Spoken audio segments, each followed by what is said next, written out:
Welcome to this chapter on self-employment and informal enterprises.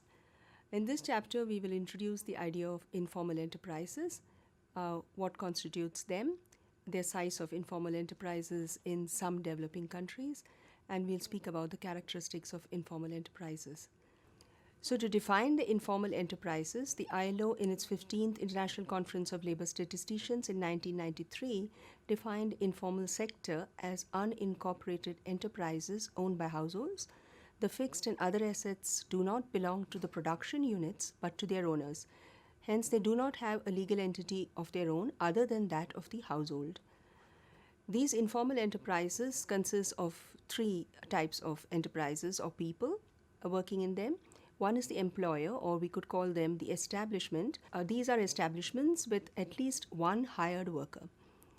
The other is the own account enterprises, or we call them OAE, who do not hire workers on a regular basis.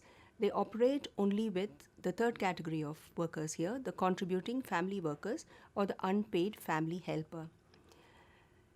Now, we will speak about the size of this set of enterprises in the informal economy in Asian countries, South Asian countries, as an example to see how large are informal enterprises in these countries.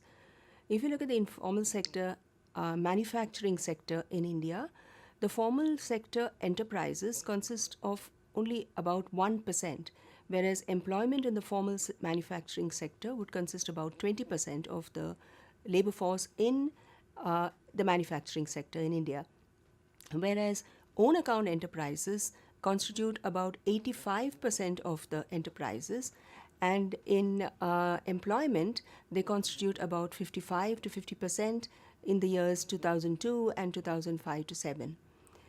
That is, the proportion of own account enterprises, who we were defining as OAE in the manufacturing sector in India, is as large as 85% of enterprises and more than 50% of the employment.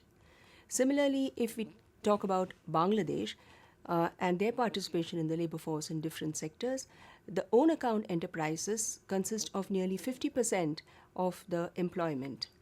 Hence, it's again a very large proportion of employment in Bangladesh. And third country that we consider as a case is Bhutan.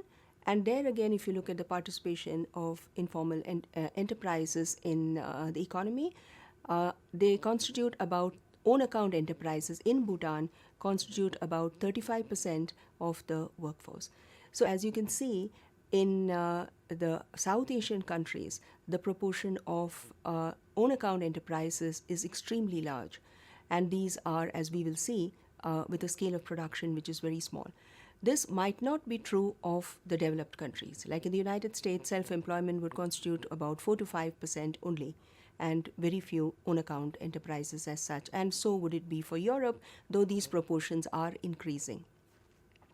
So why are own account enterprises a concern for policy?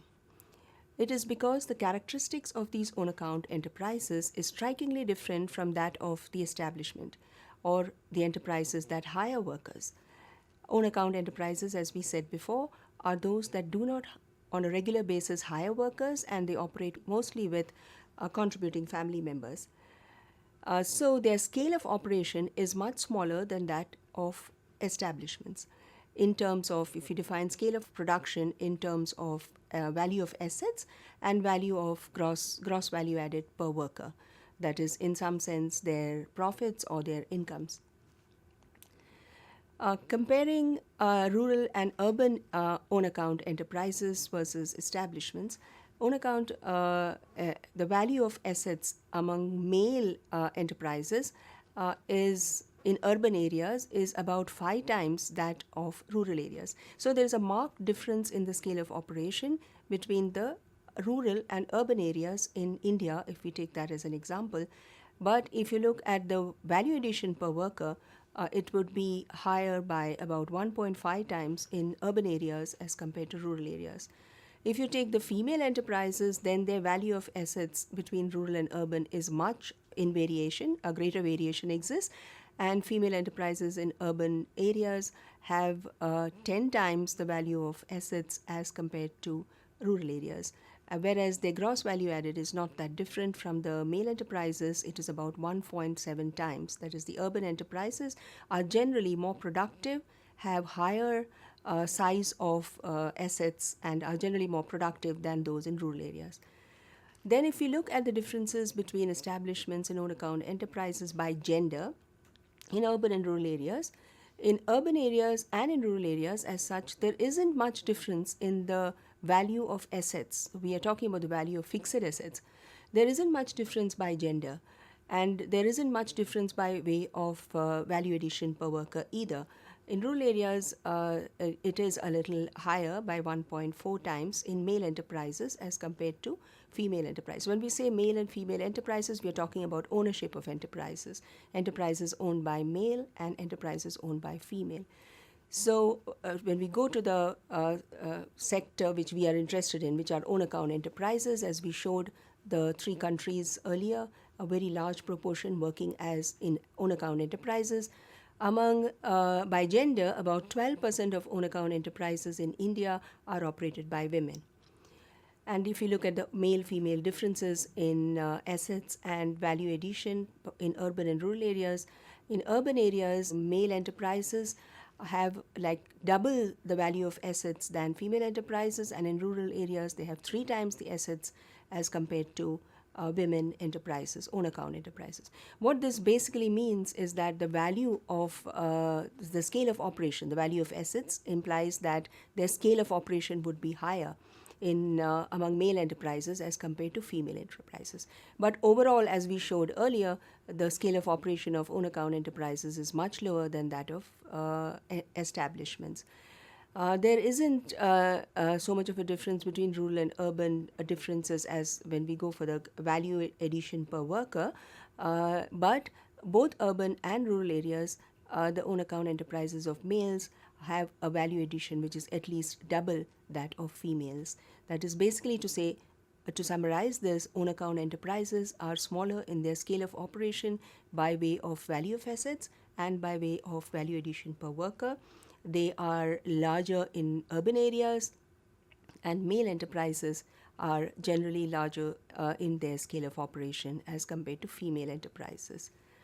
The other very striking feature in India in 2000 was that the percentage of enterprises with a gross value addition per worker of less than the notional annual income was like close to 47% in rural areas and 30% in urban areas.